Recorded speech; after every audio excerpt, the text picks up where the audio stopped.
Hello, everybody. It's the Pearlo Wisdom Show. And I want to remind you that part of the reason why I'm doing this show is that eventually I want to come to all your lands and do, what the heck? Get out of here. Go to all your lands and work. I want to go everywhere. My whole goal. Hey, Lauren. Hey, Lauren, everybody. How you doing? Nice to see you. My whole goal is to be able to come see y'all where you are and go to games and stuff like that. So that's why we're building this channel up and making it what it is. I did a short YouTube short, and I asking you which players you would like to see traded at the deadline. Head over there after this, of course, and comment down in the comment section. Get some chatter going on that thing. Let's get this going. Let's get this going. This year, I'm coming to see all of y'all. We're going to build this up huge. So what's going on with the Oilers thing? Bad look for the Tippett's a bad look, period. He's just terrible. He looks like a grumpy old a-hole, to tell you the honest truth. Excuse me.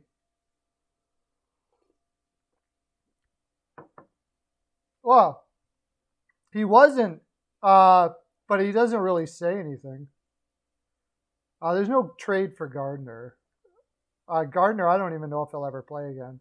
There would be more likely a trade for Gardner if we knew he was never going to play again, because then there could be a cap space move. But was there anything more about? No.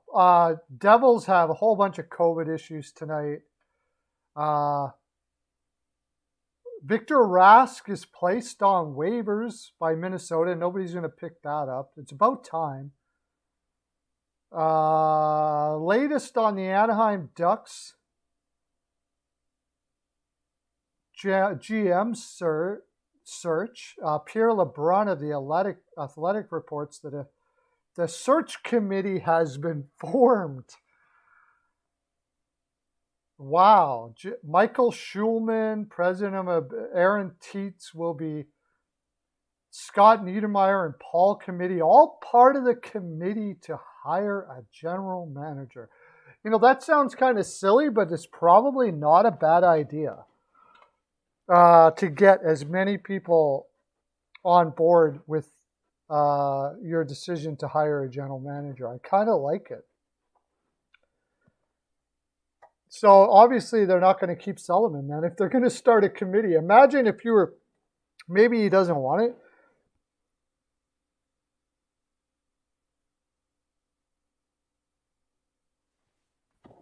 He's been slamming everybody, Tippett.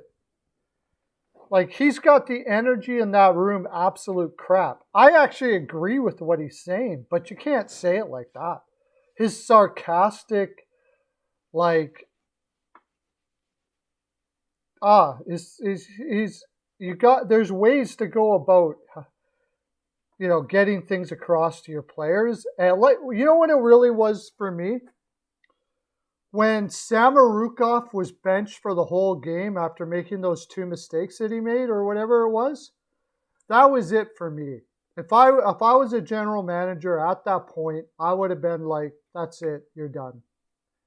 That kid, you know what? It's not even about the kid. The kid will probably be fine. It's about the guy. The guys on the bench lost so much respect for him because Tippett, you got to care for people as well as players. And to have all those players sit there with their comrade who is a rookie he brought his fiance in, I believe from Russia, to watch that freaking game. And he sits him for the whole game while all the players are sitting there going, oh, this is a really crappy thing to do. I'd rather lose the game. Honestly, that was ridiculous. That was just stupid. old school thinking way of being that was never good then and it's not good now. Shame is never going to work, and it never did work, and it never will work. It was stupid. To me, if I was a general manager and I saw that, he'd be done the next day, period, end of story. He had everything he needed to do right there. You'd say, well, you know, you would think the general manager would look bad for hiring a guy, and then he does something like that, or hiring a guy and firing him so quick. You simply have to say, I just realized at that moment that what I thought was what we were going with here, we just philosophically were on the wrong two different sides of the coin. And yeah, I would have fired him right there. That would have been done. That was stupid. Ridiculous.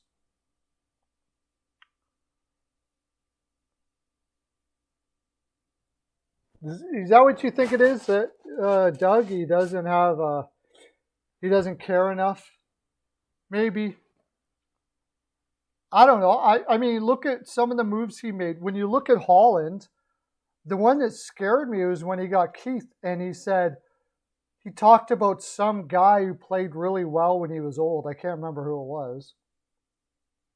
And this is a guy that signed Nielsen to that contract in Detroit when he was already old. And how many old players? And none of them played well after he signed them those contracts.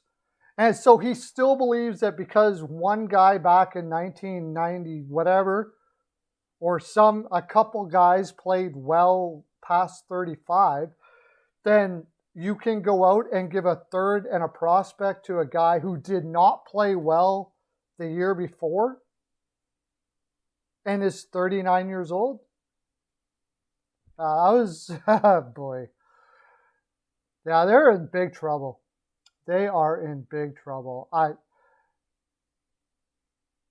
don't know. They will not embrace the new way of looking at things. They won't embrace it. And you know, you've heard me talk there's aspects that I'm old school about, but like shaming a young player like that in front of everybody and pasting them to the bench, that is ridiculous.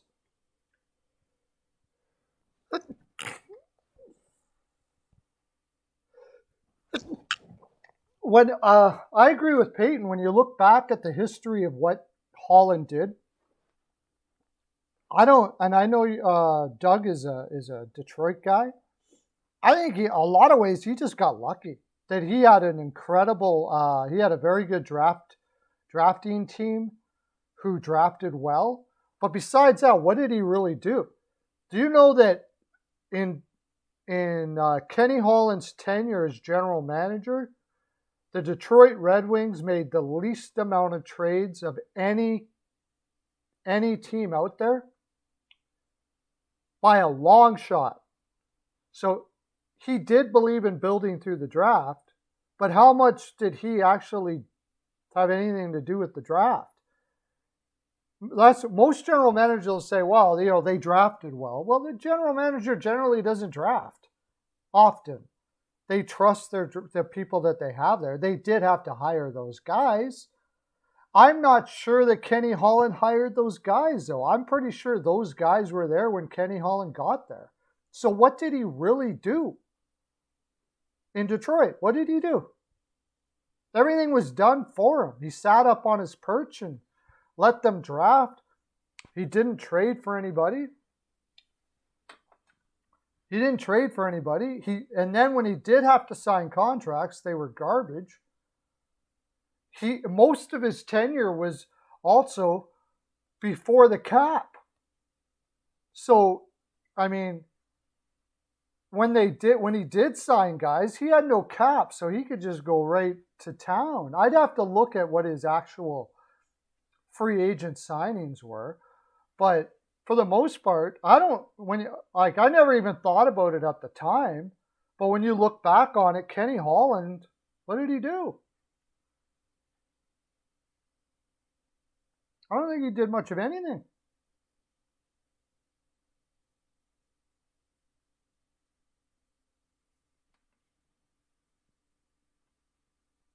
No, I can't see it happening either, Kyle. But you got to wonder what's going to happen with the Boston Bruins if they keep on going the way they are. I mean, it's tough. It's a very tough spot because if you don't treat those guys well, it can hurt you down the road. You know, and if they don't want to go and you're going to trade them anyways, what are you going to get for them? Because they've got ironclad no trade clauses. Now Pasternak, what's Pasternak's? That would be interesting. By the way, I told you I was going to do that to Foley video. I did it.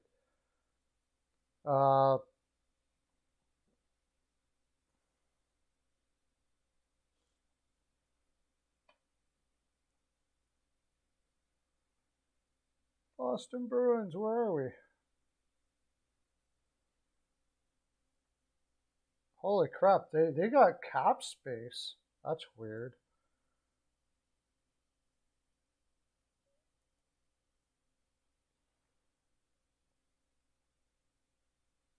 He's getting he's getting such a good deal. It's hard to even trade that deal. Oh, but he's going to be a free agent after next year.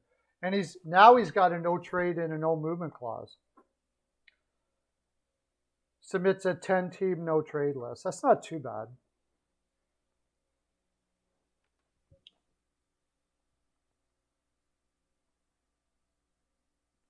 Yeah, Bergeron's got a no trade list though, right? But Pasternak's only a 10-teamer, so you would get a lot back for Pasternak for sure. That would be a heavy haul for Pasternak. The thing is, he's not that old. You could kind of build around him anyways.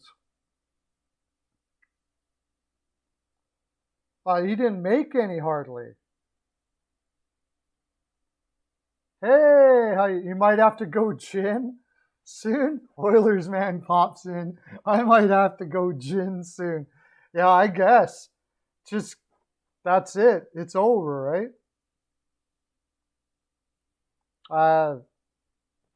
I don't know. I had the Oilers defense being absolutely terrible. I did sit here and say maybe it doesn't matter. Maybe, but it did. It matters. Their defense is terrible. Holland made terrible moves. I can't say it any other way. I don't know what else to say. I mean, Peyton on the radio and I sat here right from the beginning of the season and we were saying that. We were getting slammed by Oilers fans. Did you see their record? Yeah, but that record can't hold up. You're not going to keep on winning on the power play when you're coughing up the puck 17 times a game. It's just not going to happen, and certainly not in the playoffs.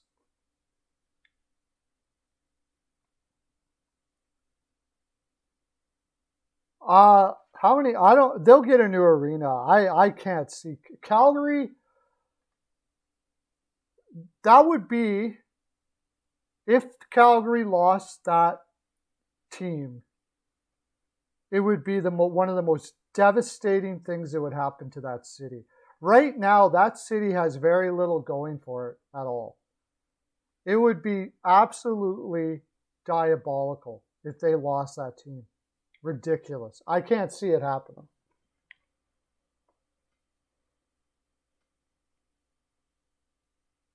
It's just facts. The defense is bad. There's nothing you can say about it. Well, how are you going to fix it? I don't know. Nobody's taking Duncan Keith. You got Duncan Keith. Too bad. Sorry. You might find a general manager out there that'll take Barry for something. I don't know. Like,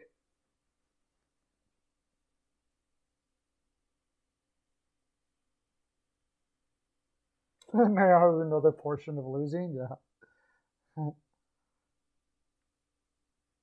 Yes, Allmark is in net, and he hasn't been playing. He's been playing off and on. I'm not really sure about that. But New Jersey's so beat up that they have no Zaka, no Heischer, no Hamilton. I mean, the list goes on. They're pretty beat up. If the Bruins can't win that game, then there's something wrong. Now, they just barely beat Buffalo, but Buffalo had everybody and a pretty solid goaltender, underrated goaltender, Laukkanen in net. They beat up Detroit pretty good. I think they've gotten a pretty good roll. DeBrusque is out for them, but I mean that they hardly even play him anyways. Nobody takes him. You put Keith on waivers, nobody touches him. Nobody touches him. And that's the thing.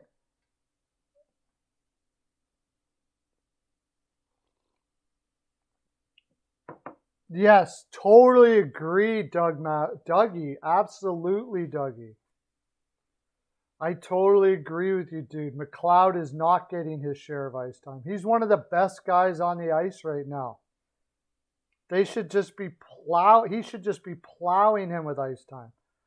And what the heck is Turris doing with skates on the ice? Turris should be nowhere near the rink, let alone on the ice. I wouldn't even have him in the stands. Like, go home, go on your yacht or whatever you want to do, wait till your contract is up, and then, we'll say goodbye. Tell your agent if he can find somebody that'll take part of your contract, we'll do it or whatever. Like, that guy should not even be on the ice. Shouldn't even be in the arena. What a useless, he's useless. Yeah, McLeod has looked good. No doubt about it. Hyman and McLeod. And, the problem is they have so many guys that McDavid and them have to come back into the corner so much. They got to play a play a full rink game every game. I don't care who you are. That's going to tire you out. And when you're trying to have a player like McDavid play offense and he's got to be the defenseman too, or Draisaitl, or anyone else for that matter, and McDavid is doing it too. But, I mean, that's not an effective way to score with that kind of a lineup. It's really, honestly, it's pathetic. It's absolutely pathetic. It was a terrible way to build that team, and I don't know. Let's put it this way: the owner can't get it right. Oh, Oilers man, too bad you got to go. Yeah, I mean, maybe CC has some value at 3-point-some million, maybe.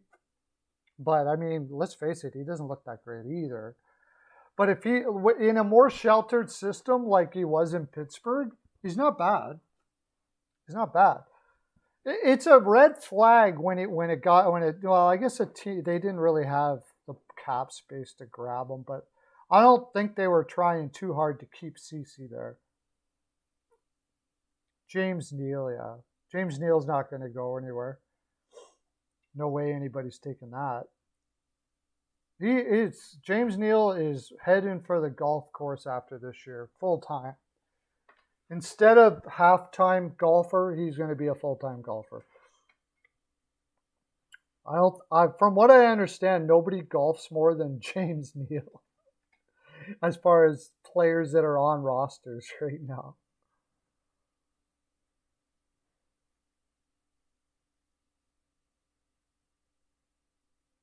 Yeah, I mean, I just don't know what you do with that lineup, honestly, man.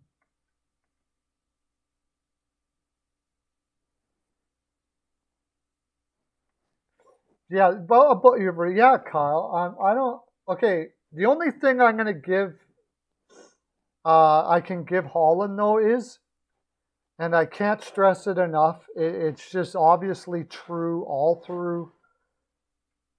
No, he won't. No, James, the Island. I don't think so, Swerve. I don't think anybody will take James Neal. But is that a joke? Because they got all the old players. They might as well bring back Ladd and guys like that.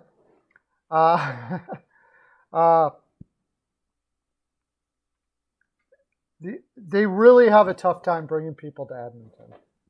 Like, I mean, really, really, really, really tough. I know, I figured that out, Swerve. See, I knew you were too smart to actually think that the Islanders are going to pick up James Neal. Had to think about that for a second. I'm like, this is Swerve. Swerve knows better than that. You were joking, but you're right. That is something that you would think maybe the Islanders might do because he's old. We'll take all the old players here, but they really don't. I mean, and so he's just basically saying, well, we're not going to get anybody, and Keith is the only one we can get. So let's get him, and hopefully he can hold on at 39 years old. That's what it seems like he's doing. I don't think he honestly believed that Keith was, worth what he was. But seriously, nobody wants to go to Edmonton. Even with McDavid there, unless you overpay like you did with Hyman, nobody wants to go to Edmonton. And that's the difficult thing. Personally, I'm not doing Keith. I don't care. I don't care. I still don't understand why they couldn't have grabbed Dylan. Dylan went to Winnipeg. I think it was because Winnipeg's closer to Ontario. Maybe Edmonton gave him a shot, but and that's the other thing. Like Winnipeg can get some of the Toronto players because they're closer to Ontario, Toronto there. And Vancouver's got the mountains and all that. I mean, right there. Edmonton is 3 hours away from Banff. 4 hours away from Banff. Like, it is in the middle of, nowhere. Manitoba would be the only thing worse. And, right now, it's minus 13 or 14 Fahrenheit. I don't know what it's, so it's not even just the player. Like, if a player goes to his family, he's going to talk to his family. Hey, Edmonton's offering this much. And the wife's like, there's got to be somewhere else, right? Like is anybody offering you anything else? And whatever city you say, pretty much, Edmonton could be the least desirable city to go to, even with McDavid on the roster, which is crazy.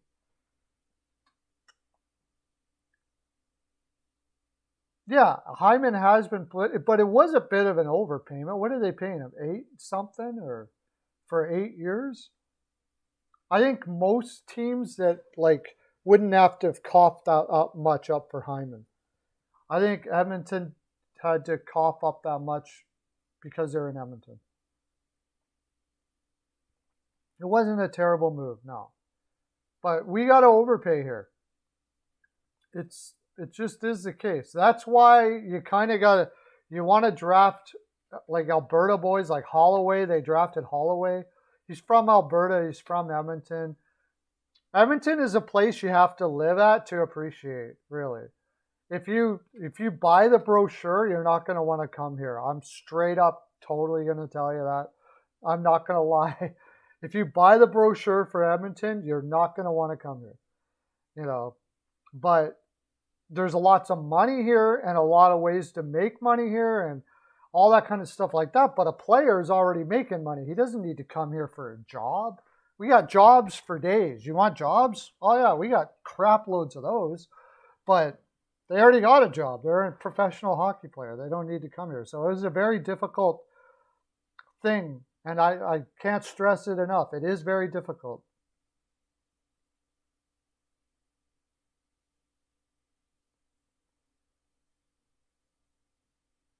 Hyman for Chychrun? Yeah.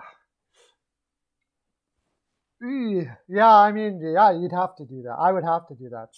I would have to do that. I'm that high on Chychrun. But see, here's the thing. Okay, let's say you're going to make a trade for Chychrun. You call up Arizona. What's Chychrun got left on his contract? I think 3 or 4 years, whatever, right? He doesn't have a no trade clause. So you call up Arizona and say, I'll give you Broberg this year's first for Chychrun. And, or more, or whatever it is. Then you got to call Chychrun up and to talk to his agent and say, I want you to be honest here. How much would you be okay with living in Edmonton here and setting your roots down here? And then Chychrun goes, nah, not really. It's not what wouldn't be my first choice. I'm probably not going to re-sign there when I become a free agent. So now you're going to get Chychrun for the 3 years, and you're going to know that he's not bought into being an Edmonton Oiler for a long time. So it does make it extremely difficult to do.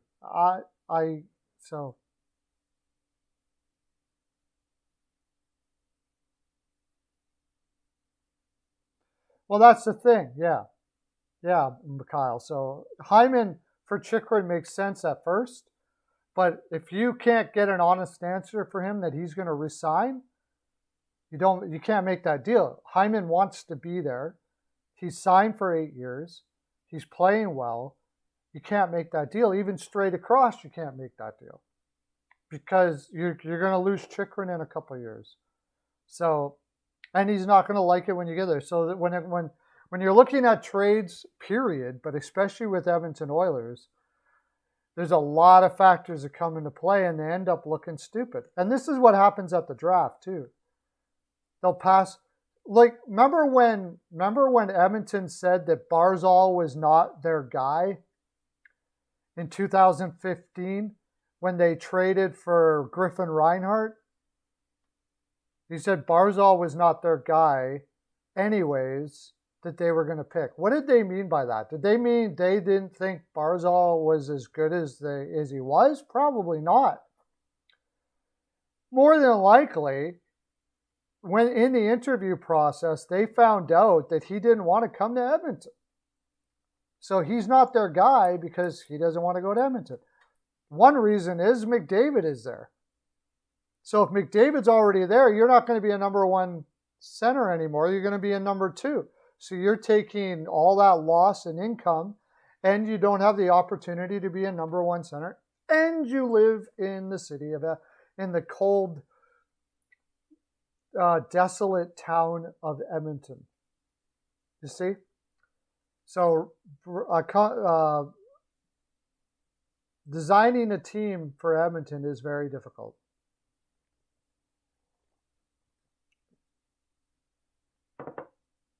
I think you have to build up a culture, which, like somebody like Carolina, a team like Carolina is building a culture there that people will gravitate to and want to go to. Carolina, before this, was not a place people wanted to go to as a free agent. First of all, they weren't very good. Second of all, they're a small market team. Although that's another thing about Edmonton, the tax situation isn't very good either because we're in Canada. So that even is another one.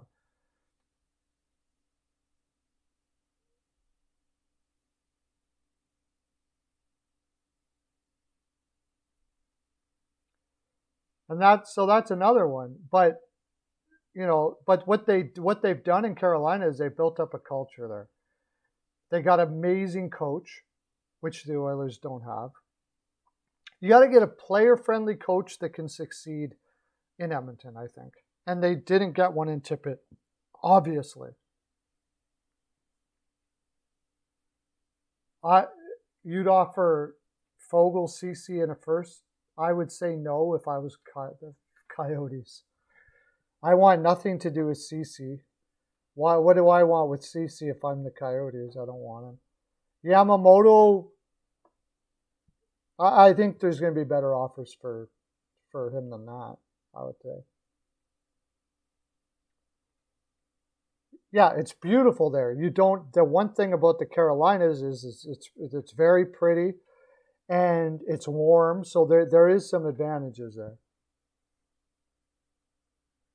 And the tax situation, right. But people didn't want to go there because it was small market. I mean, it was something about Carolina. Mostly because it was small market and it wasn't very successful. But there are a lot more advantages to go to Carolina than Edmonton.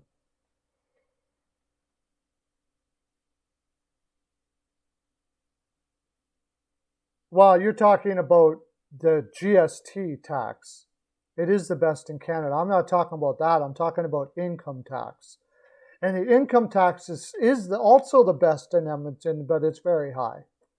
Compared to the United States, it's very high. Now, your earning potential in Edmonton for your jobs is higher than the United States. Even after they tax the crap out of you, you still make more money.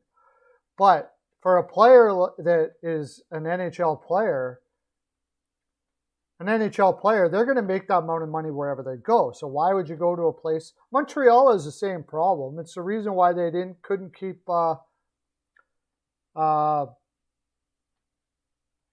what's his name?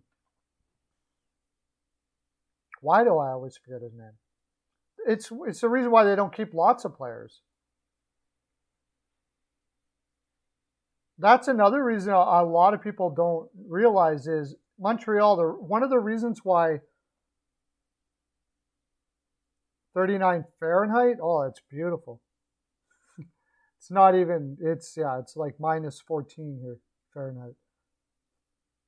Another reason, the reason why Montreal Canadiens find French Canadian players a lot is not just because they can speak French. It's not just because of that. It's because their tax situation makes it difficult to get other people there.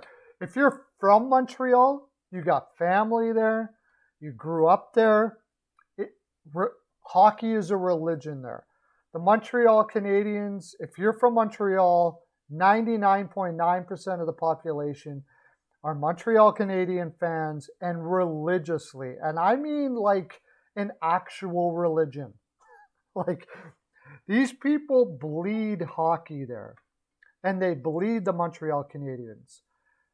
So they draft French Canadian players because they live with that heart of that, and they don't care about the tax situation because it's far beyond money to play for the Montreal Canadiens.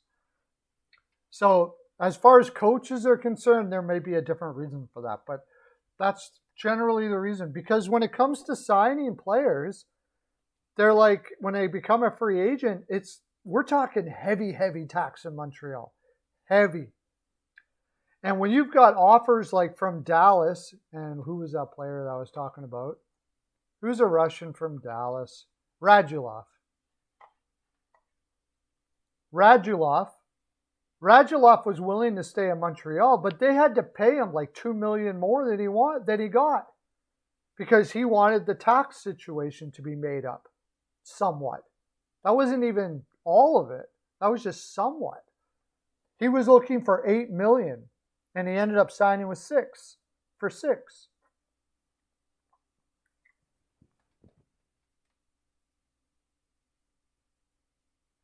Yeah, I mean, the QMHL in Montreal, they like high offensive hockey. No doubt about it. And you know what? They're probably right. It's probably the way the game should be played. I think we play way too much defense for the game. It used to be back in the day when you went on the ice as a kid, they'd say, get out there and score. Let's get out there and score. Now they say, let's go out there and prevent the goal. The motivation now is preventing a goal rather than scoring a goal more often than more than was before. I want teams like, I don't mind Carolina. Carolina plays a perfect type of game. They have a strong offensive presence.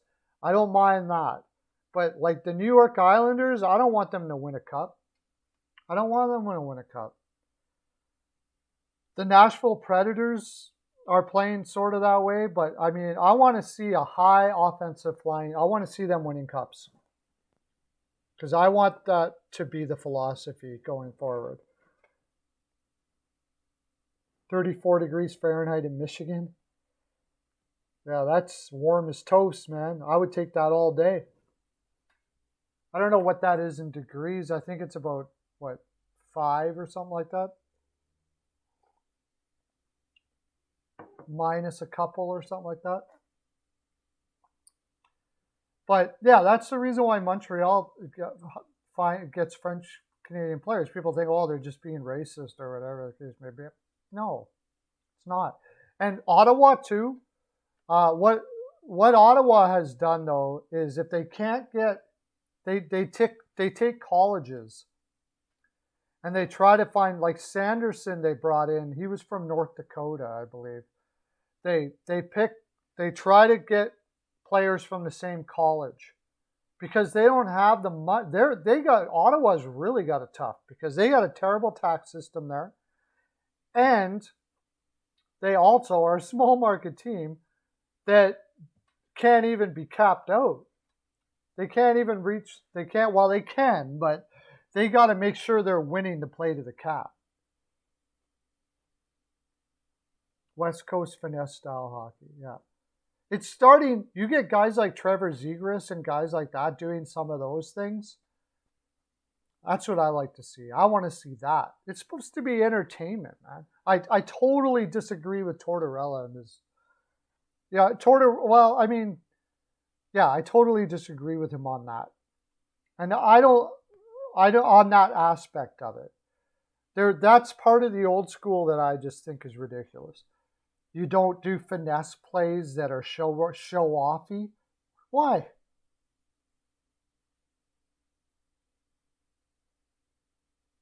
Is that what it is right now? There we go. That's what it is. Minus 25. There you go. Degrees Celsius. I don't know. What's that in Fahrenheit, Swerve? What's that in Fahrenheit?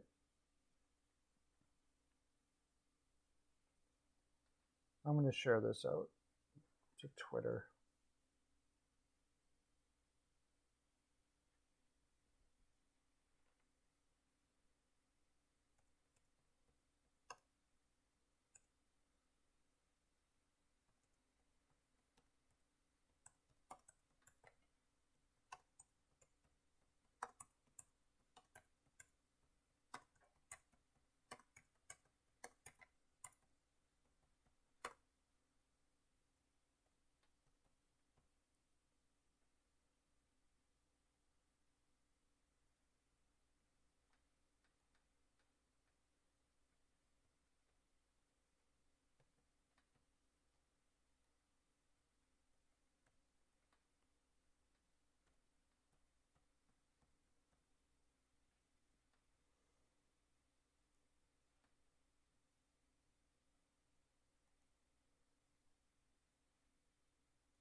There we go.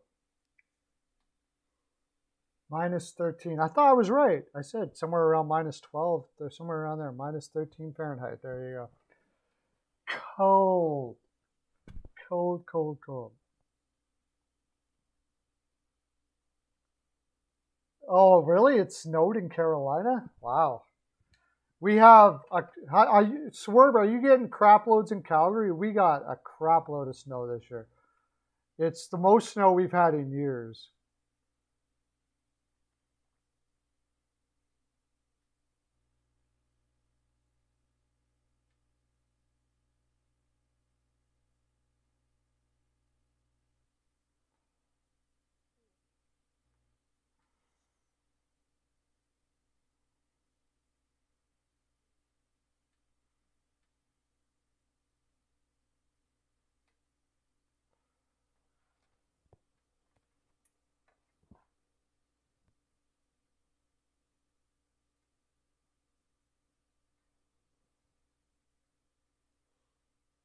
It was raining all day. Okay.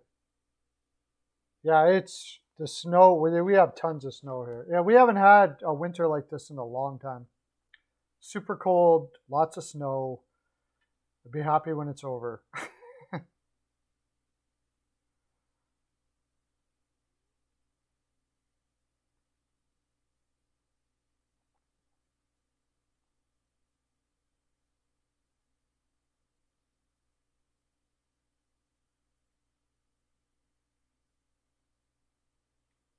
Sorry, yeah, it's really bad. Okay. Anyways, we do have games tonight, so we should probably get into those. Any more news for today?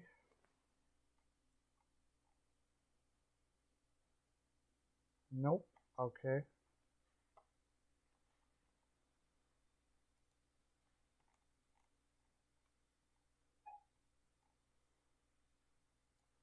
So we talk. Okay, we got Devils in the Bruins. The Devils have everybody out of the lineup. I gotta think the Boston. I gotta go with Boston. How do you not go? Oh, okay. We're gonna go. Lauren's gonna be the director. Avs versus Blackhawks. Uh,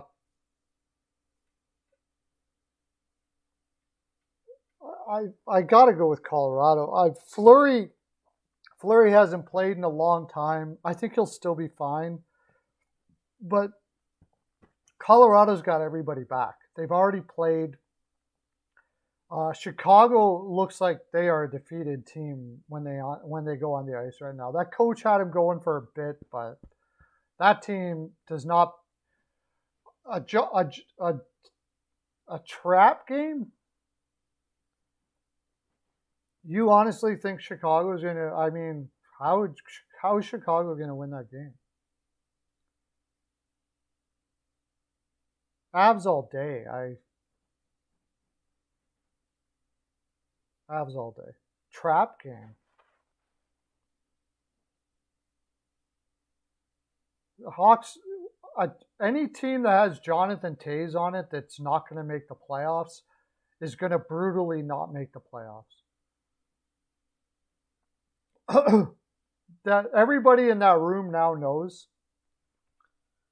that they're not going to make the playoffs. So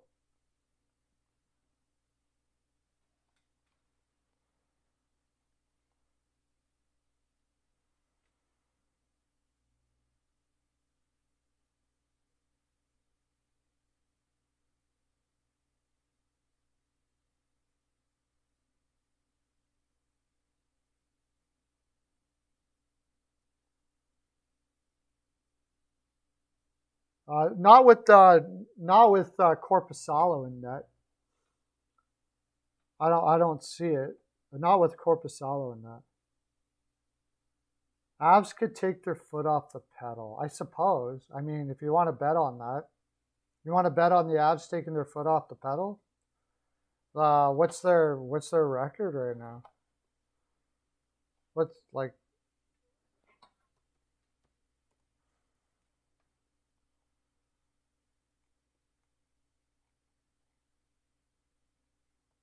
Standings. Is there a reason for the Avs to take their foot off the pedal?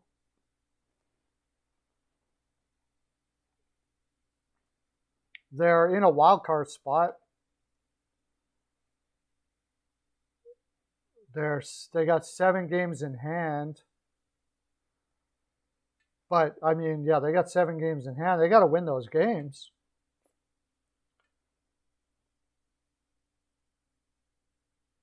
I mean, it's possible, I suppose, they could take him lightly here. But I don't know. I just can't see them losing to Chicago here. I think they could play bad and still win that game.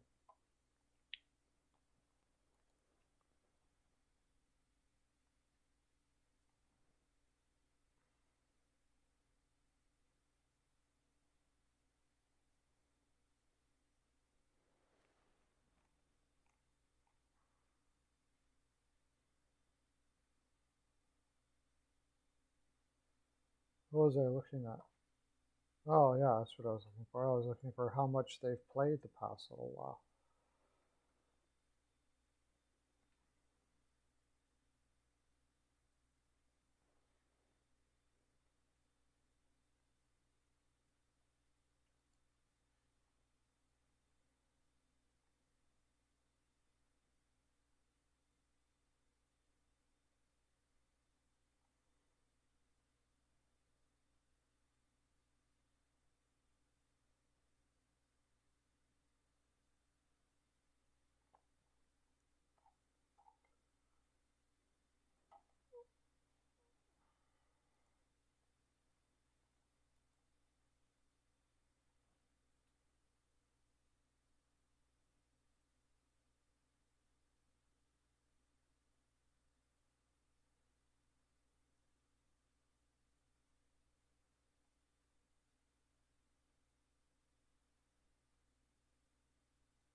Okay, so Colorado has, sorry about that, now I got you guys up so I can see. Yeah, I mean, Chicago could turn it around here, I guess. I mean, I think it's really a stretch. They just played against Anaheim, and now they go to Chicago. They got a bit of a flight. Is that it? You know, like,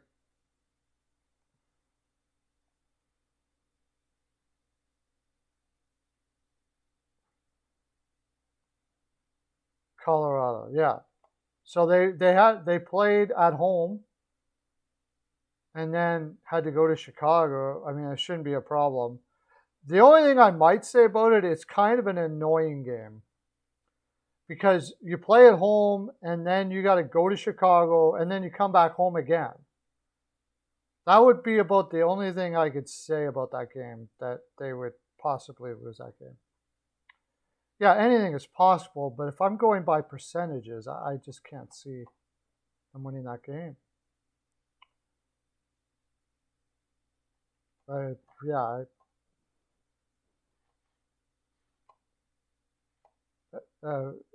Fleury can go off anytime, of course. Fleury can stop everything. Colorado has, like,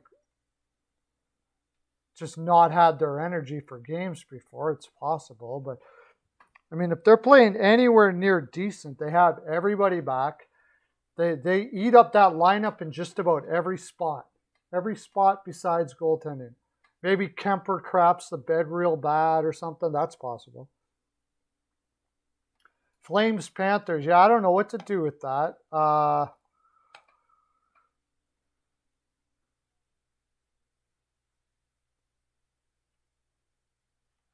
Right now, Bobrovsky, I believe, is in. Yeah. I imagine it's going to be Markstrom. Florida has Reinhardt out. They've got a lot of people out. And Florida is the home Warriors and Calgary is the road Warriors. Calgary just eating up teams on the road. But, you know, Barkov is still there with Verhaeghe, and Huberdeau is still there.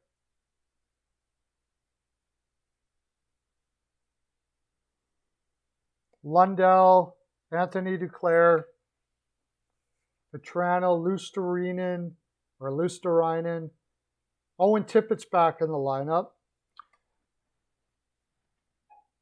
It's really, I don't like Bobrovsky, but even with those players out, they have so much depth that they can beat Calgary here.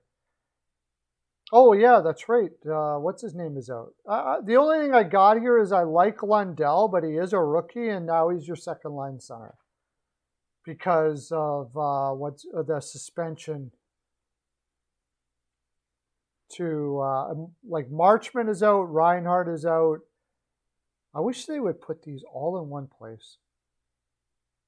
Where's this? Oh, and Sam Bennett is suspended.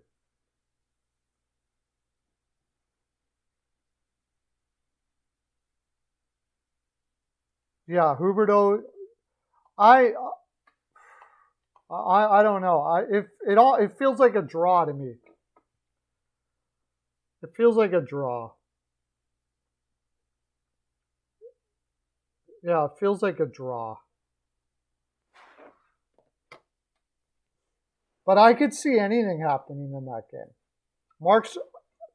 If I had to pick a side, I'm going to take Markstrom over Bobrovsky. So, there you go. Hajin. If I had to pick a side, just because it's Bobrovsky. Bobrovsky, I'm more inclined to crap the bed. Hey, Rickett, how you doing, man?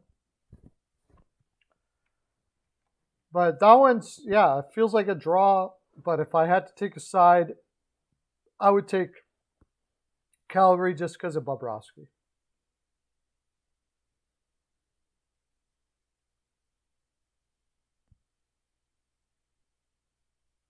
Yeah, I mean, he's already did it once.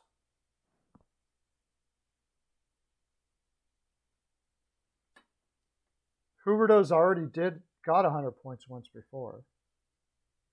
No, I just said Hygien. Like I just realized that you were in Hygien. Rickett, everybody, that's Rickett. Rickett's picks. Check them out. What game are we want to do now? You guys can you tell me in the bottom what you think. It's hard to go against Florida because of they've been on a heater too. And they've been scoring like crazy, but then you take out those guys, are they going to score as much as they were before? You have different line combinations that aren't really used to each other as you were before. Yeah, it feels like a coin flip to me as well. It feels like a coin flip to me as well.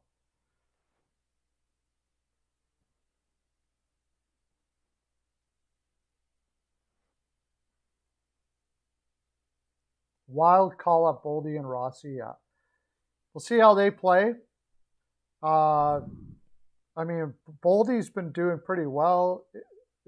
They're rookies, so it's going to be fun to watch. Not ideal, especially I can't remember who they're playing now, but isn't it Colorado? No, I don't know. Why don't I just look? Why don't I just look? Oh, they're playing Boston. We'll see what Boston does tonight before I say anything on that. But it's going to be tough beating a Boston team with two rookies like that. Okay, what are we doing next? What game?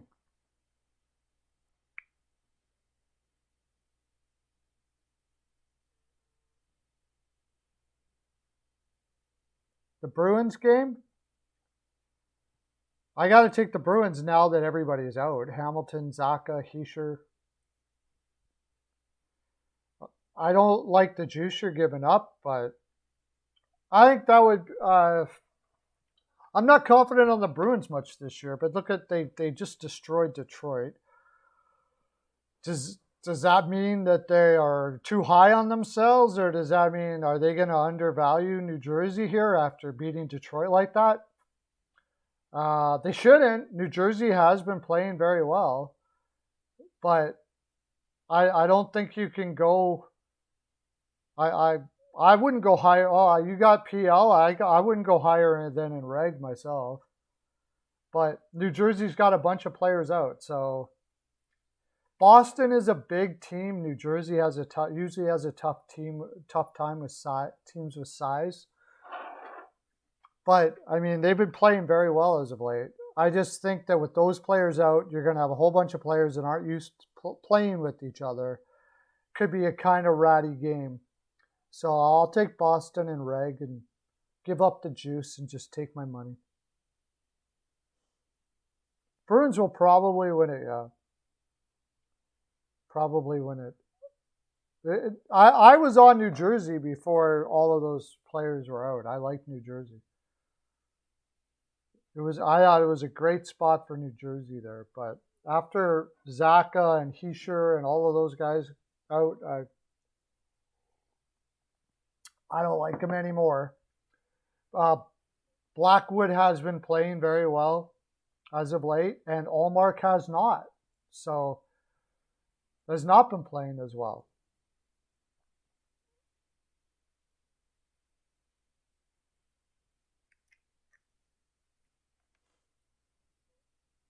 Yeah.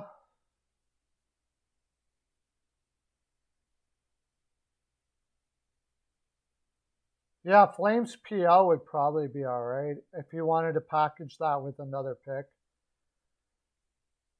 You know, package it with Boston money line. Boston money line and Flames PL maybe. Combination there. That'd probably be a pretty good deal. It's hard with Florida because you never know when they're going to go off. Like you got Huberto and Barkov there. They can always find a way to pot them. I just don't trust Bobrovsky. So I'm unless I'm almost off Florida a lot with Bobrovsky right now. I really don't trust that guy. I don't trust him to be ready for every game.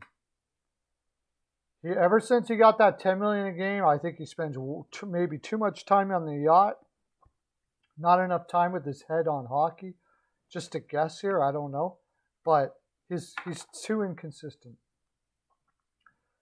Yeah, I was thinking Grand Salami too. Grand Salami over 47.5. There's a lot of over potentials here.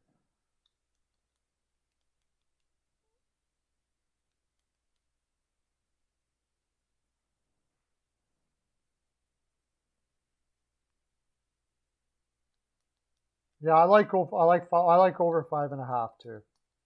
I liked it a lot more when New Jersey Devils had way more of their players in there, but I think something like a 4-2 game, 4-3 game, something like that is possible here. Allmark hasn't been playing all that great.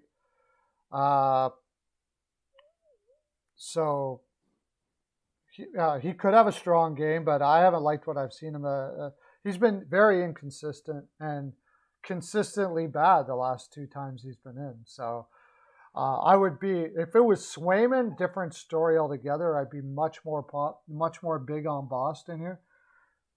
But with Allmark, and I liked Allmark to start the season. However, it just hasn't been working out for him in Boston this year totally.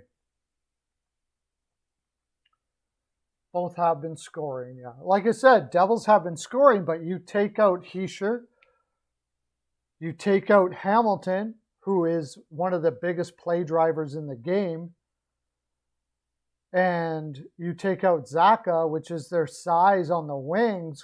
They don't have any size, any usable size. They have size, but maybe Sharon Govich goes off today. He's been, like the last couple games, he's been going off. He jumps up and goes off. Oh, or was Sharon Govich out too? I think Sharon Govich is even out. So you got to go Boston here. Allmark will probably let a couple in. I think yeah.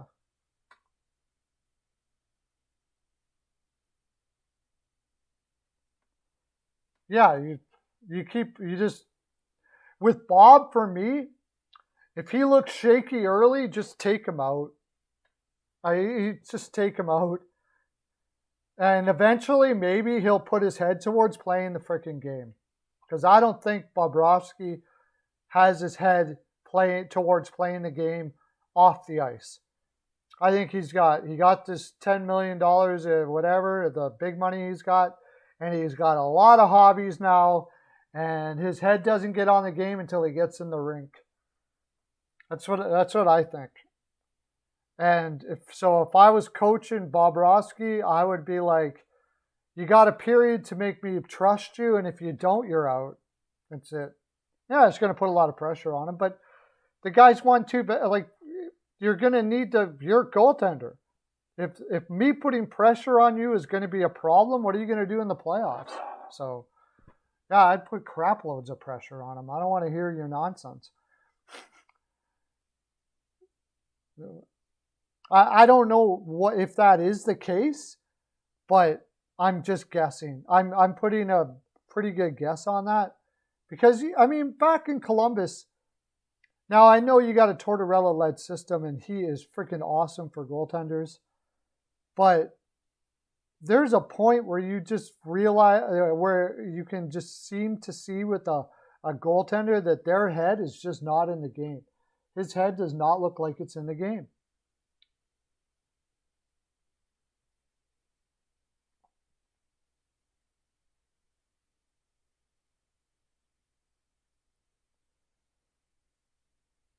Yeah, Forbert isn't working out too well, is he? They overpaid for Forbert.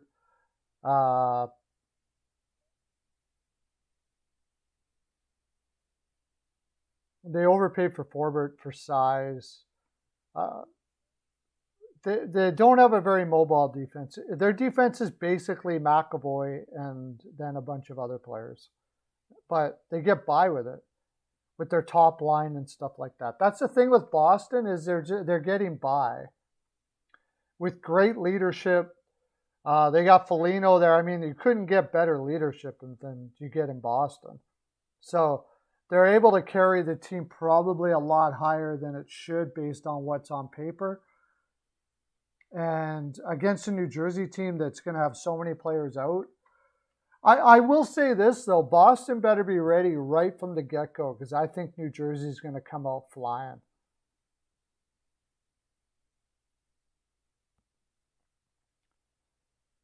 He's done okay, yeah. I don't know. He's did about as good as Schmidt can do. Let's put it that way.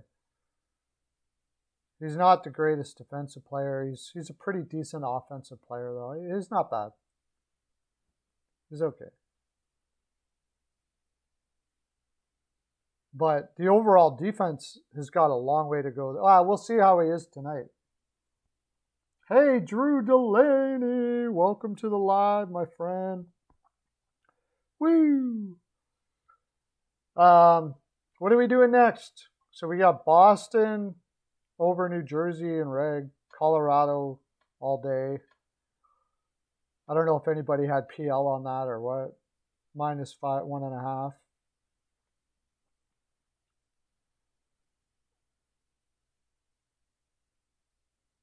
Yeah. Oh, hey, Bill. How you doing? Did he go down to Providence today? What is wrong with the Oilers? I was telling you already, their defense is absolutely deplorable. Has been all year. Their record was built on power play. That's it. And that's going to fall apart eventually. They had so many forwards that got to come back and play defense for defensemen that couldn't get a puck off a stick to save their life. And when they do, they get pressured even a little bit, they're done. They're the weakest, one of the weakest defenses in the league. And they have been, even when they were winning, they're one of the weakest defenses in the league. Tippett was right. Tippett was right when he said, we were getting by on our power play and it wasn't going to be able to hold it that way. What he said was, basically did the I told you so. So he was just telling them over and over and over and over and over again. What's happened with Dave Tippett is he's become a naggy mother to players. That's what he sounds like. He sounds like a naggy mother.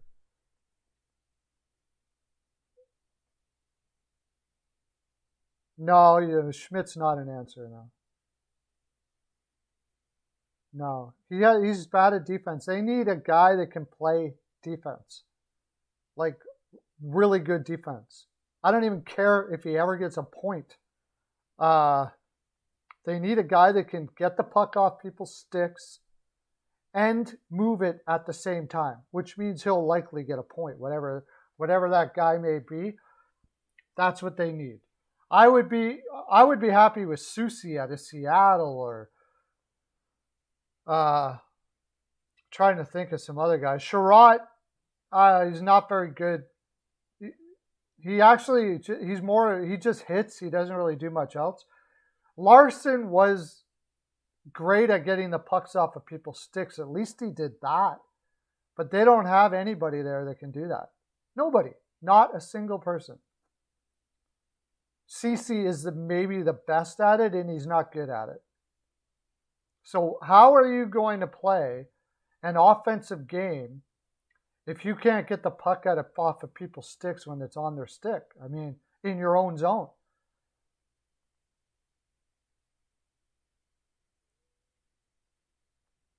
Just play the over pretty much, yeah. Or, yeah, that's not a bad idea.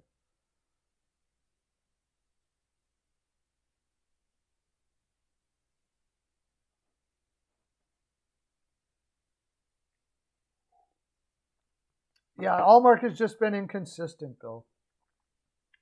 He's been inconsistent. I don't know. He could be great tonight. I hope he's not because I want the over on that. And he can be great. That's fine. But Boston score 6 goals. We'll just allow 2, and Boston scores 4. But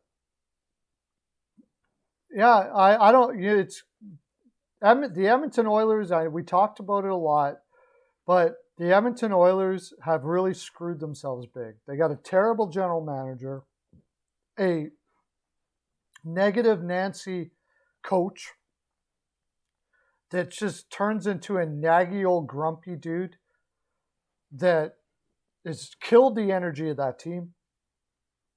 And they always had poor defensemen defensively. And that was because of a poor, poor general manager. And we already talked about it earlier about some of the challenges of being the general manager for Edmonton. So, but it's a poorly constructed defense.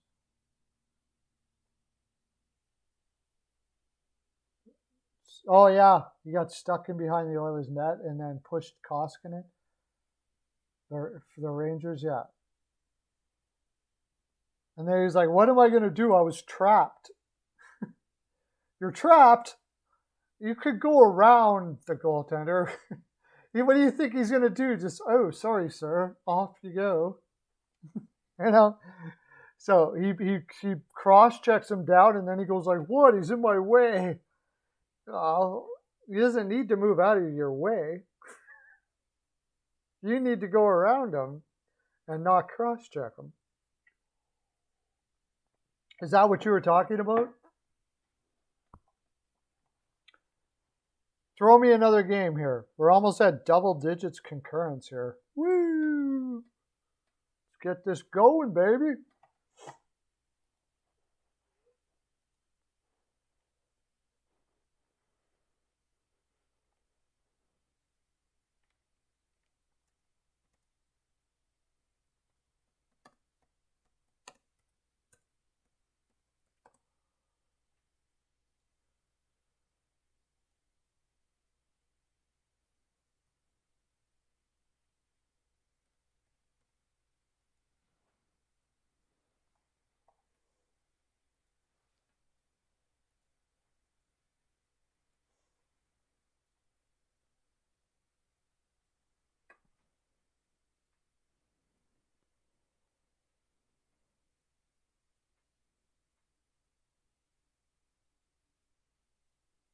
Yeah, Jet props is good. Also over team total over. In theory, the Jets should absolutely destroy the Coyotes tonight. They just took on a Vegas team. Are they like? This is the thing. I don't understand why any team would do this. You just beat Vegas. The Jets need every win tonight. They need every single win. They beat Vegas in a real. I never thought I had Vegas that game. I didn't think for a second the Jets were going to win that game. It was their first game after the break, after a long break, and Vegas had already played. I thought for sure, Vegas was going to win that game. And the Jets played freaking awesome. So you telling me you're going to take the momentum of winning that game that was a bugger to win, and you're going to come into Arizona now all big-headed thinking you got the world by the tits?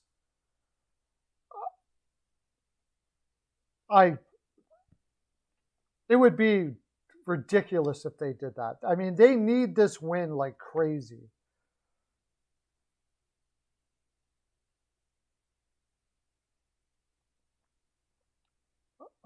They need this win like crazy. I don't know about the Flyers pick. I want to know who's going to be in for the Ducks. Maybe the Flyers may get it. I got Jets and Reg straight. I don't care about giving up juice. I just up my bet. It's a high percentage play. Super high percentage play. If you lose it, you lose it. I mean, let's go high on high percentage plays. 95%. High percentage play. So it's like Arizona's got everybody out. They're putting in Valimaki or whatever his name is, or not Valimaki. I always forget how to say his name. Vyemko, who gave up like 15 goals in his last 2 games. Why? Vimelka. They're putting in Vimelka. Jets team total over 5.5, and Jets reg. I take reg because I take reg. I mean, I could go PL, but what? We'll just up it a little bit and go reg. But I took it last night, so Jets were at 155, which is like minus 190 last night. So in reg, it was minus 135, minus 130. It's not bad.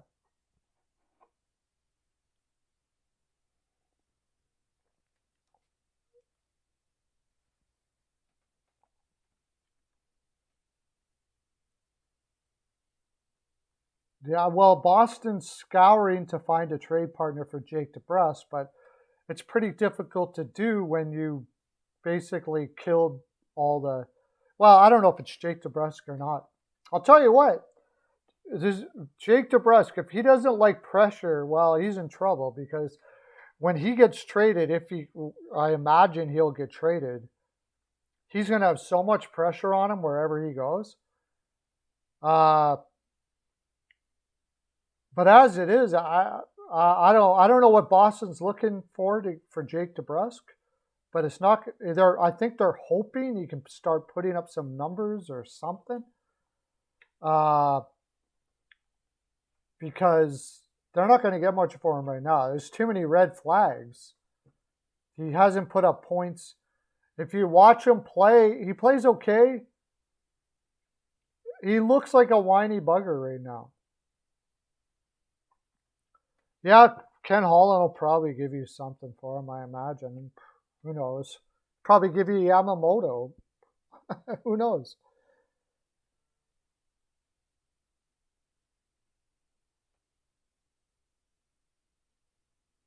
And that's the other thing. You got a revenge game. That's the other thing. You got the revenge game. Yeah. The Jets, now, it's highly unlikely the Jets take the Coyotes lightly here. Very highly unlikely. They got pretty much their lineups are set up. They don't have anybody out. Let's see. They have their full lineup. They're back to their regular lineup combinations. You got Stastny with Scheifele and Ehlers. Connor should eat that team alive tonight. The Cop with Lowry and that Christian Reichel kid who's been playing pretty good. Now, they may put Comrie in tonight. That could screw it up a little bit. But then just more to the over. Might not be a bad thing if they do that. Comrie's not terrible, but I'd much rather see Hellebuyck. Oh, Hellebuck's in.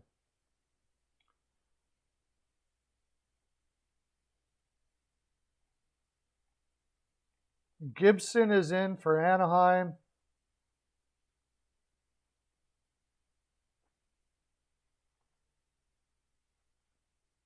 They're even putting Hellebuyck in. So, I mean, this is a team that's like where they want to win this game. They're not throwing in their backup or anything like that. They want to get on a roll and win this game. And again, like you said, they lost the last time. Get 2 wins in a row coming right off the break. Let's go. Smart move. Like, don't screw around now.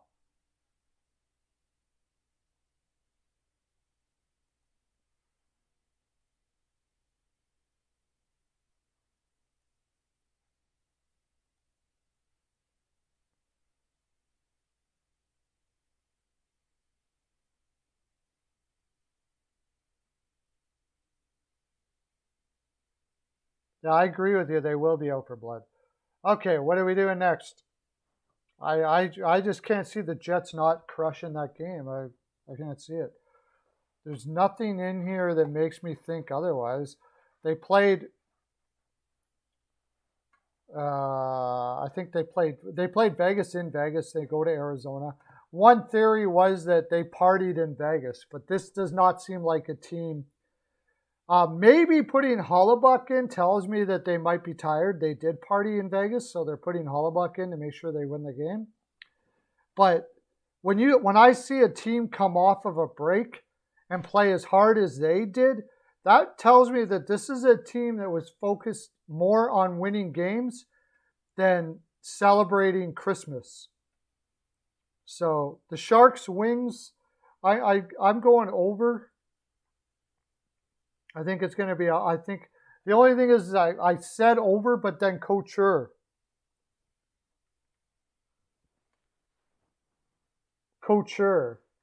is out. I didn't like that too much. Hurdle's going to be the number one center tonight, and Bonino's number two. The thing is both Detroit and San Jose have been scoring a lot as of late. Reinhart started,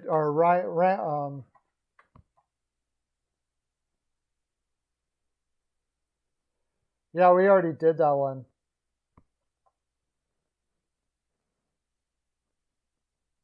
We already did that one, Bill. Reimer started out well this year, but has not looked good as of late. I think it's going to be Nedeljkovic. I would prefer it to be Grice, but neither one of them are like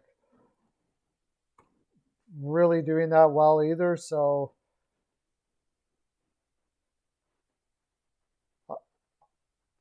on a side, I think it's a coin flip. Possible draw again. These are two very inconsistent teams.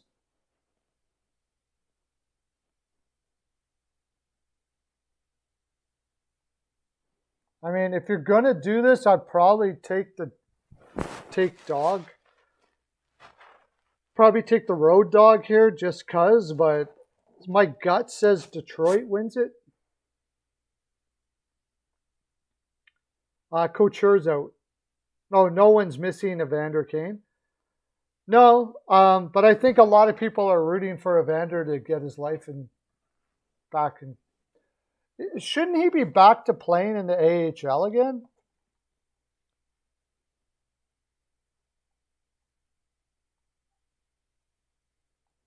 I think everybody's hoping he gets his life back or in order and does well.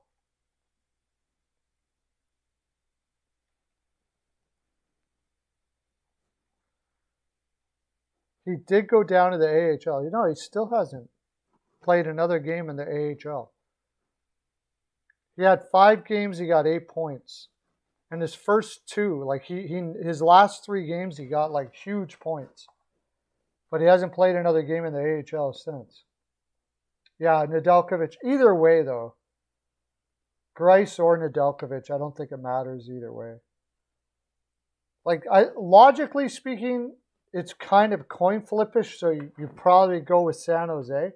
But my gut says Detroit wins tonight, and I don't even know why. Yeah, I like the over. I agree. I like a high score there.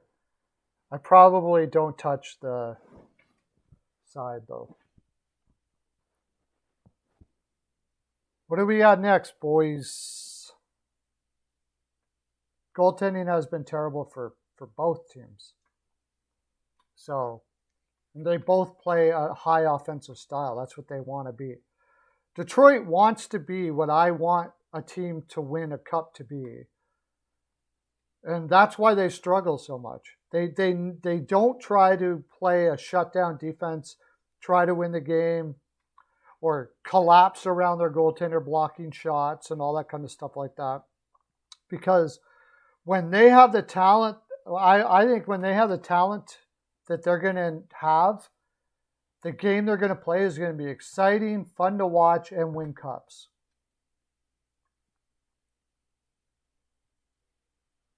Yeah. Yeah, I think, yeah. With Couture out, Hurdle's got to play up. He's not used to playing on that line, but yeah, I'll go Detroit. I haven't liked the energy of San Jose, so I'm going to go Detroit.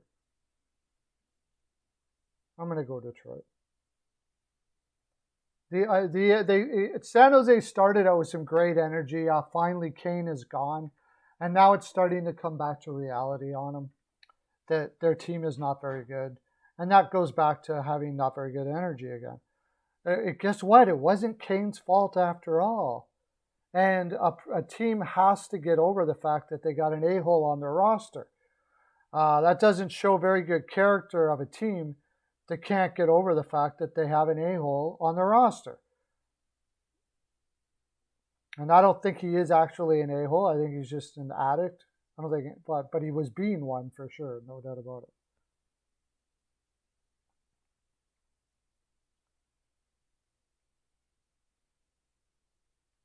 They play pretty offensive game now. They don't play a trap.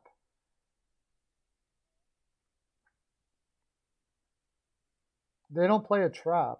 They do kind of play up and down, but mostly that has to do with the fact that they don't have the talent to do that. Hey, Peyton, how you doing, man? Woo, Peyton on the radio in the house too, buddy. But yeah, tap that like button, everybody. I forgot to remind you of that. My bad. How's it going, Peyton? How was your New Year's and all that?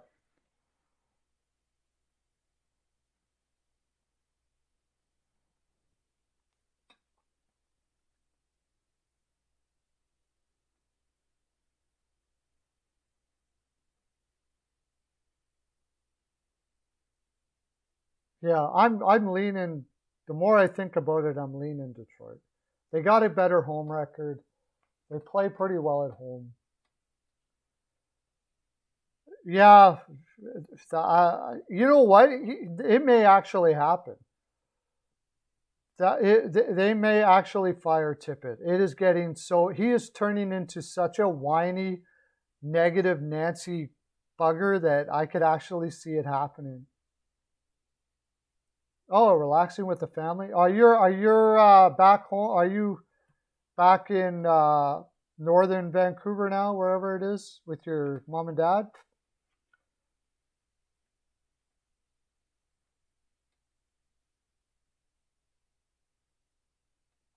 You think the Canes are a dark horse for the Cup?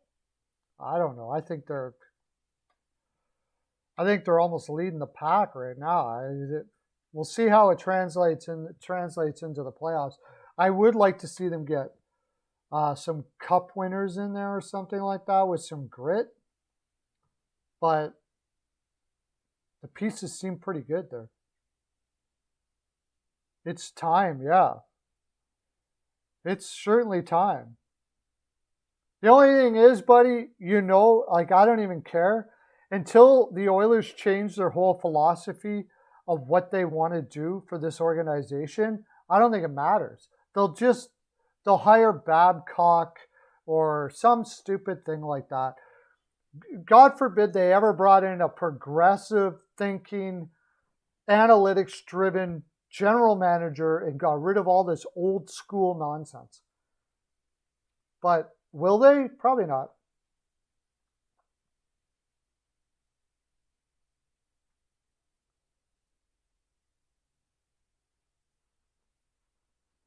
Back home in Fort St. John? Okay, cool. Yeah, I mean that they gotta go like totally the other direction, but it appears that they have no interest. They're just gonna be stubbornly keep on having this old school, as long, if you can hit and skate, you're a good hockey player, regardless of whether you can get a puck off a stick or, and they keep, what's happened is Tippett keeps on just shaming the crap out of these guys, and they can't do what he's telling them to do. That's the problem. They don't have players that can get the puck up. Be hard on your stick. You're asking Tyson Barrie to be hard on his stick? He hasn't did that in his whole career. You think he's going to all of a sudden start now? So in some ways, I guess you can relate to Tippett's frustration where you're just sitting there pulling your hair out going, I can't do anything with this group. But the problem is they don't realize that they don't have the capabilities of doing what they're asking them to do. They don't even have the capabilities. Oh, I don't. Devin Shore, second line minutes. You know why? Because he's willing to take a hit. That's why. He's willing to take a hit to make a play. That's why. But that doesn't explain why Turris's skates are on the ice. Why is Turris even in the arena? Turris shouldn't even be in the arena. He should be on a boat somewhere fishing in Barbados, paid by the company. Just go away until your contract is over and then do whatever you're going to do after that. We don't care.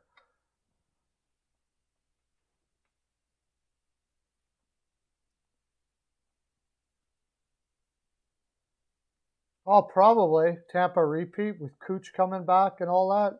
Yeah. I mean, it's going to be a pretty amazing lineup all over again. Well, the young players, it's a toxic environment. They got rid of Taylor Hall because of a toxic environment. And now they brought in Dave Tippett that just created a different toxic environment. Oh, don't ask me why. I totally agree with you, Peyton. Why? I have no idea. I'm saying that Shore will take a hit to make a play where most players on that team won't. But that doesn't mean that he's a good player. I mean, it doesn't mean he should be getting top line minutes just because of that. I think Tippett is doing it to tell everybody start taking a hit to make a play. I think that's what he's doing. I am only going to play players that are willing to take a hit to make a play. I think that's what he's doing by putting Shore up there. Where basically, and in some ways he's right. Because if they don't start doing it, it's not going to matter what they do. It's not going to matter what they do. If players aren't going to be willing to take a hit to make a play, it doesn't matter what they do. Problem is, they don't have players that will do it, that have ever done it. So what makes you think they're going to do it now? Duncan Keith, even in his heyday, never took a hit to make a play. He's too good for that. He didn't have to. He was so good with the stick, he would be there and gone before he ever took a hit. But if you did happen to catch up to him, you could definitely take the puck off of him because he wouldn't take a hit to make a play. Barry, never in a million years. Nurse will. Nurse will take a hit to make a play. But on defense, virtually nobody. Cece sort of. But after he takes the hit, he won't know what to do with the puck anyway. So what does it matter?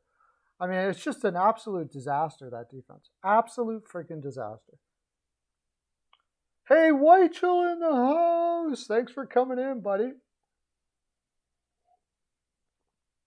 Nicholson should have been fired a long time ago. There's your issue right there.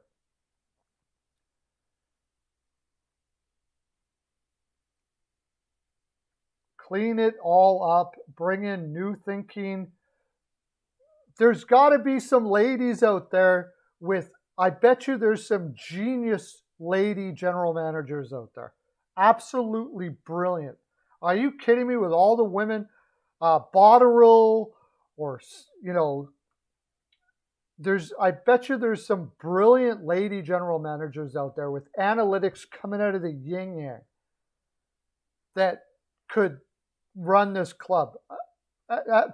There's probably a couple out there that are like, you know, every bit like Kekalainen or Ruda or Zito or whatever, every bit as good as any one of those guys. Or Fuda, I should say. I'm sure there is. There has to be. Why not? You know, well, I know why not, because it's this old school thinking. It's old school thinking.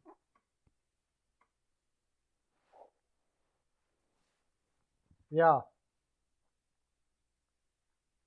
No, I don't. I think the Islanders are going to come back. I think the Islanders are going to come back, though. I don't know if they'll make the playoffs, but I think they're going to have a better record in this going out in the second half here.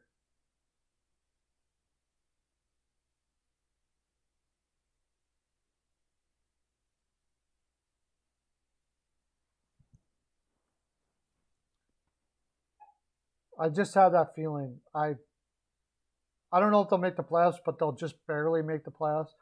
And they're going to look at it as, I mean, they do have an older team. They've made it to the conference semifinals 2 years in a row. You have a short break. You get the road trip. All of those things say Barry Trotz doesn't get fired. There's no way. I would wish they would. Then I would be all over. They've been dealing with injuries. They had the short break. They played a lot of hockey. And the road trip will always, like 15-game road trip to start the season on top of it. I don't know if they'll make the playoffs. I don't, but I think they'll come back and make it, somewhat close. And they'll retool, and next year they'll be in there. By the way, I just did a Toffoli trade thing, and I'll give you a little sneak peek that the Islanders are in that.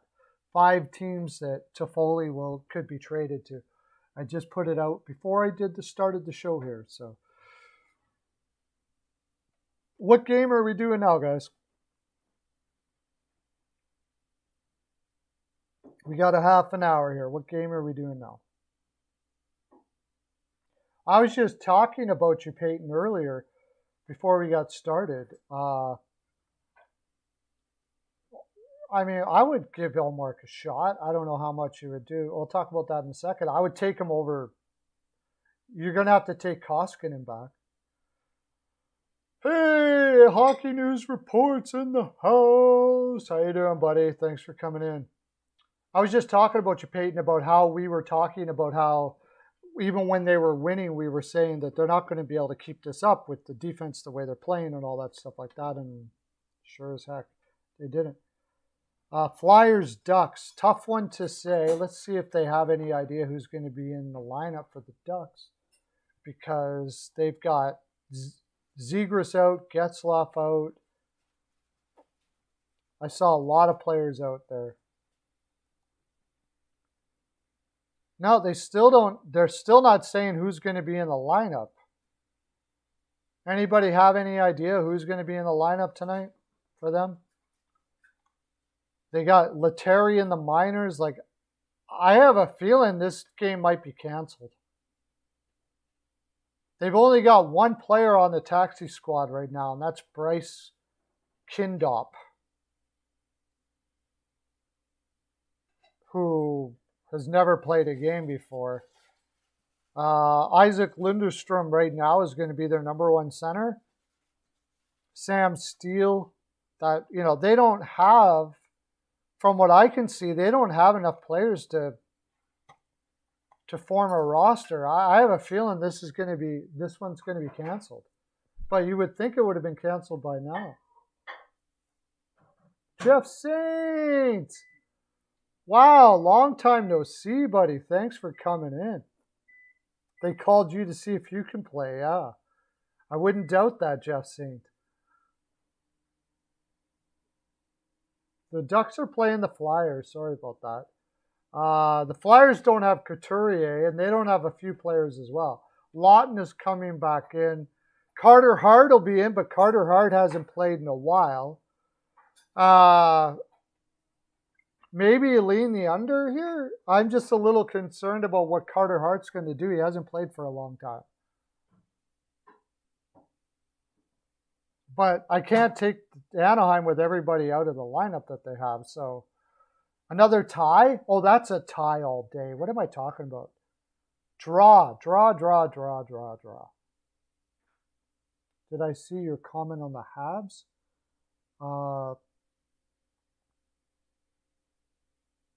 Oh, that's not a team. They have no team. Yeah, Jeff Saint Hype, we miss you. Absolutely. We haven't. Where have you been, buddy?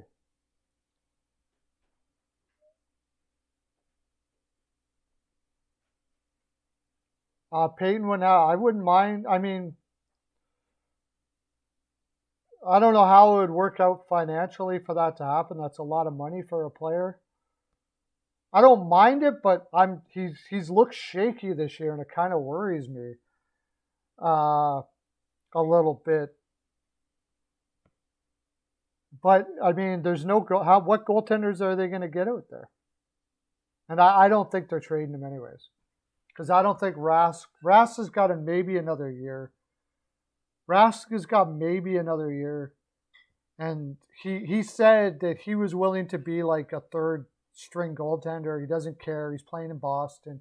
He'll take league minimum and be a third string goaltender there. So I don't think Allmark is going anywhere soon. I would rather take a new defense too. What are is there any? Yeah, I would rather take a new defense too.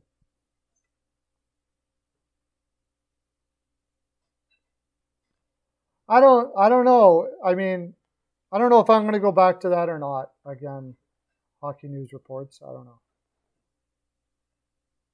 I may try it for a while and see how our viewership is.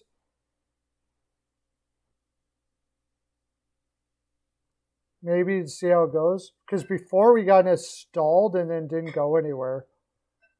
Because I had people messaging me saying like basically they were out of it. Because we'd have to work out a different type of system. I don't know what it would be.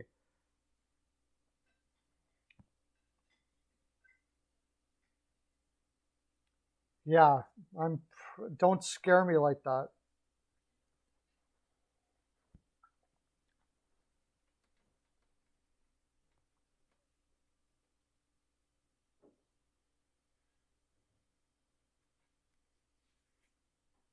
I might do the point system for predicting games when we got like swag or something to give away or something.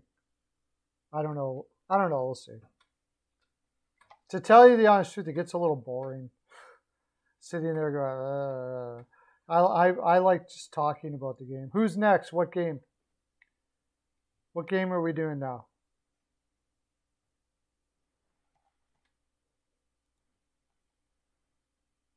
Did we do them all? Oh. I guess we didn't say who was going to win. I said a draw. What did you guys think about that one? What do you guys got for Anaheim and the Flyers? I don't trust. It's hard to trust the Flyers right now. I mean, Joe doesn't seem to be able to. No coach seems to get this team going. No coach. And Yo has had a history of getting teams going, at least in the short term. But he can't get this team going. Oh, wait a second here. Oh, they're putting Farabee down with Mayhew and Atkinson. Lawton with Frost and Van Riemsdyk. They're switching up the lines all over the place here. Lindblom with Hayes and Konechny. They're putting Cam York is playing tonight. Sanheim, Ristolainen. Oh my gosh.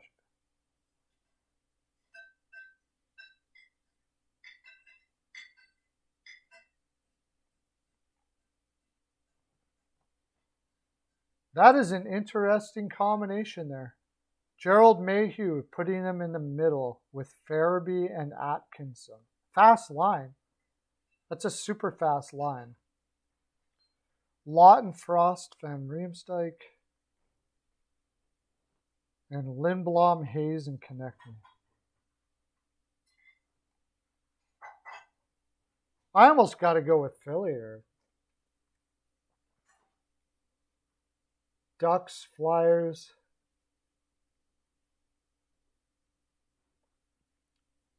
Ottawa Senators might have new owners. I find that hard. No, they're not. I don't think he's selling that, is he? So Vegas has a lot of guys out. I don't like that game. Nashville's a hardworking team, but even with Vegas, Nashville has a difficult time with fast teams. And even with all their guys out, do they have any more guys that I'm not even aware of? No Stone. Backup goaltender. Carrier, Stevenson, Dadonov as your second line. Janmark, Waugh, Kolasar, but they're fast. And Patrick Nolan already down to the fourth line with Michael Amadio.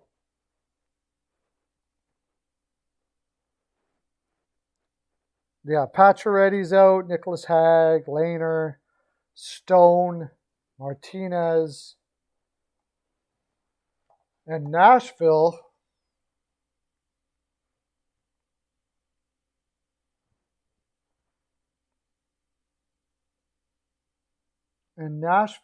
is, I don't know, that's a tough one. It's hard. You know what? Vegas has burnt me all the time. They get guys out, but they play such a killer system that they get away with it, sort of like Pittsburgh. They're almost like the Pittsburgh of the West that way. That even though they have guys out, they still win on a very aggressive and anticipating. They're one of the best teams at anticipating the play in the league. But Nashville, on the other hand, is one of the hardest working teams in the league. So, and they're playing with a lot of heart.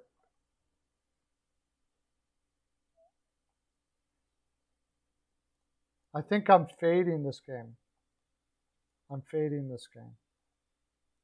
Nashville will probably be playing for the tie. So maybe they're going to try to hold on for the tie. Josie's back in the lineup. Oh my gosh. I didn't even know that Roman Josie was back in the lineup now. Saros should be in net.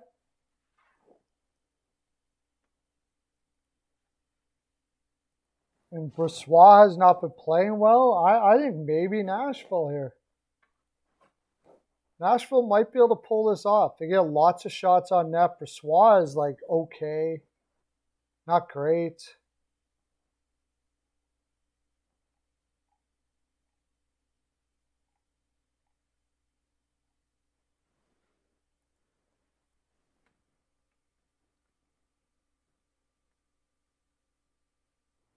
Predators plus 1.5, yeah. Now that might, and that one's tough to do because Vegas can go off at any time. But Saros is playing so well. They could get outshot and still be in this game. So yeah. Probably maybe Predators plus 1.5 combined with something.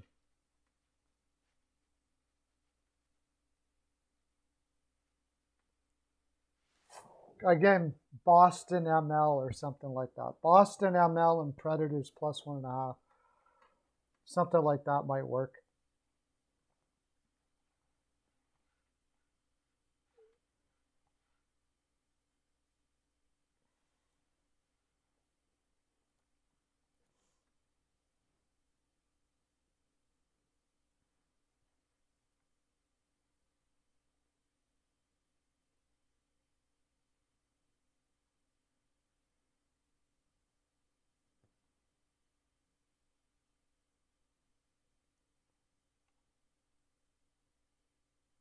Maybe Philadelphia plus 1.5. Philly's getting dogged. There's a Philly plus 1.5, Nashville plus 1.5.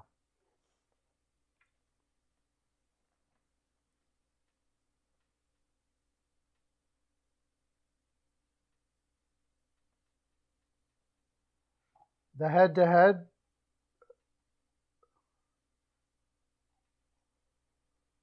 What's the head-to-head like?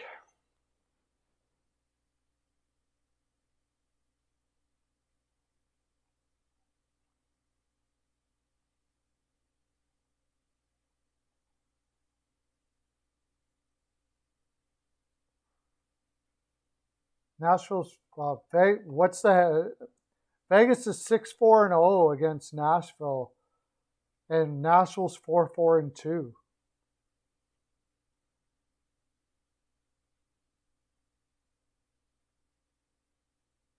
Shots have been about even.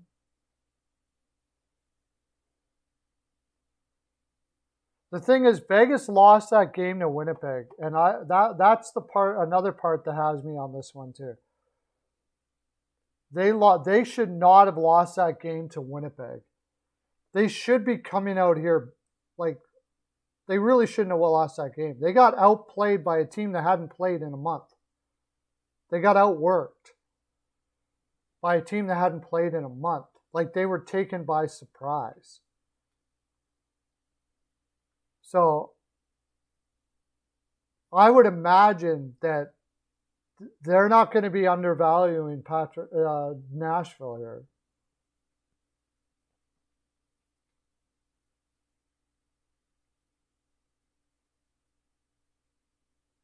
Yeah, I mean, he seems like a pretty immature kid, Lauren.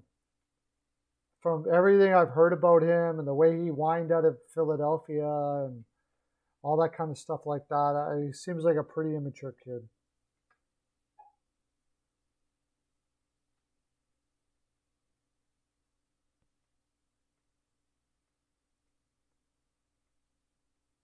Well, Saros is in tonight, yeah. I think it's gonna be a tough game.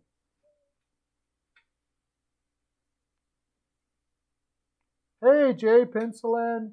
We were just talking about the Golden Knights game right now, buddy. Long time no see. Thanks for coming in.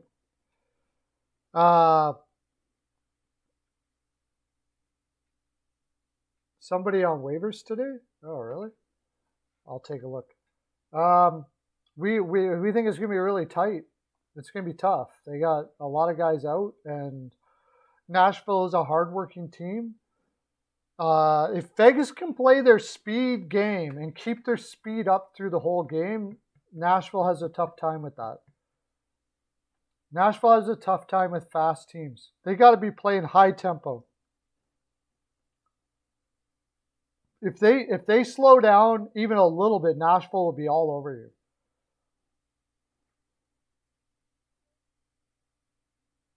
Will get out their golden shovels, yeah?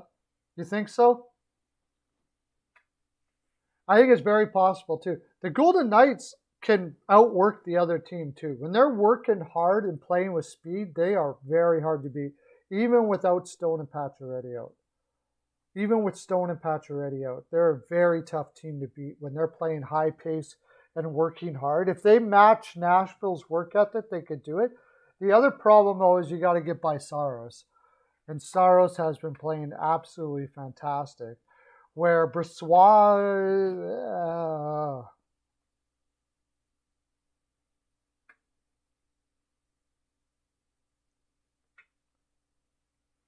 it's just working hard. Golden Shovels is just working hard, the Vegas way. That's why they use the term golden. Oh, Steele and Peyton. Peyton was just on here, actually. Looks like he left now. They're doing great, dude.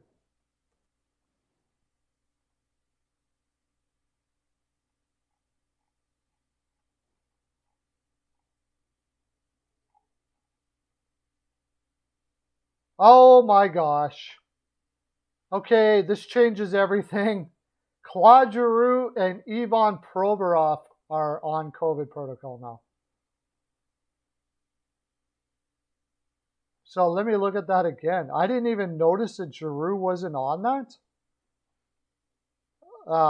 Who knows who's going to win that game? Under, I guess?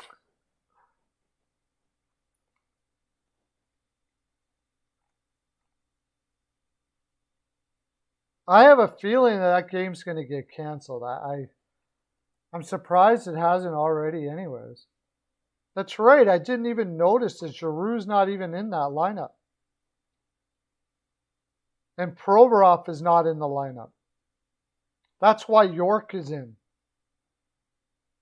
My gosh, that is anyone's game.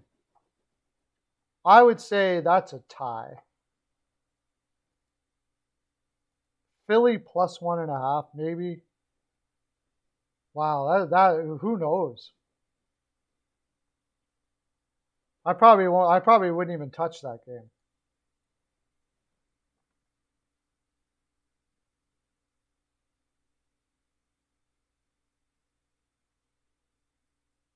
Oh, golden shovel. Okay. That's what I thought, that was just working hard. Soja, I don't even know that.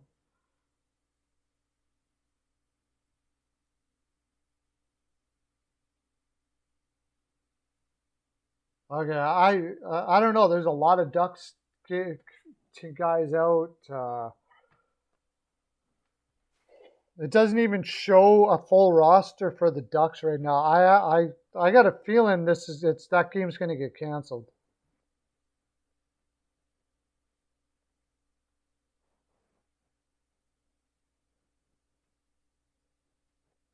That's my lean right now. That game gets canceled. Minnesota Wild puts somebody on waivers.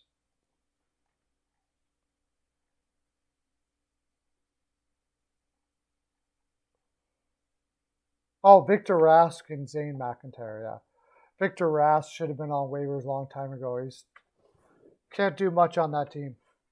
He can find a spot and shoot, and he scores not bad. But besides that, he's not that great.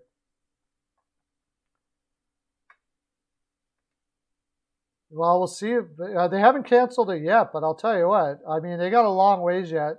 That game isn't till tonight, so. But I have a feeling that game is going to be canceled.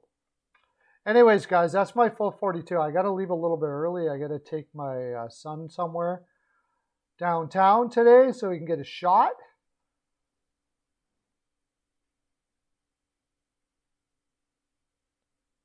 I don't know. I'm not going to predict whether they'll cancel the season or not. That would be, you're going to have to see a lot more happen yet before that. I did hear something about something on Twitter that the U.S. just hit 1 million cases of COVID. The thing, okay, I'll talk about this real quick because I don't like get into it too much, but I like to just talk straight hockey, but it is to do with hockey. What I don't understand is they keep on saying that it's only a cold, yet they know about 1 million cases. So are these 1 million people that are in the hospital? Or, like, I don't know, like, are they getting tested and they got it, but they're fine? I'm starting to get a little suspicious about it all myself. I really am. Like, if you were to test everybody at a certain time of year if they had the flu, I wouldn't be surprised if you found 1 million people that came up having a flu even though they weren't sick. But I'm no scientist, but I wouldn't doubt that. Out of how many people in the United States, if you tested a bunch of people and said that they had the flu, and you know how many, there's lots of people that have the flu, they don't know they have the flu, they feel fine, they go do their day, they might be a little tired, they wouldn't even know that they had the flu. But if you tested everybody, I'm pretty sure at one time, especially certain times of the year, you could come up with 1 million people that had the flu. So, I don't know.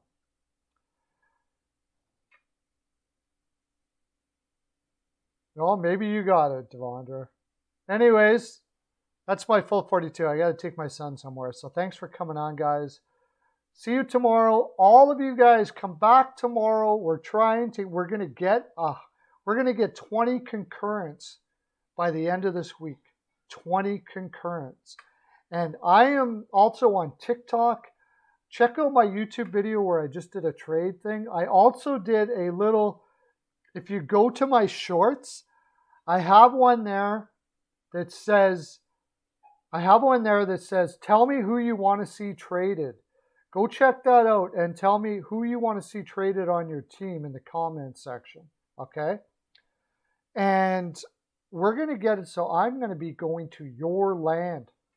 I'm going to be going to where you are, doing my show where you are. That's what's going to happen this year. The Jetto Frolic is coming. Pearlo-coptering everybody around, going to games. The Frolic will be a abundant. It's going to be amazing. Anyways, I'll see you guys tomorrow. Be here tomorrow. Be here tomorrow because I like it when you're here. And I got to go. I got to take my son somewhere. That's my full 42. Have a great day, everybody. Okay, bye.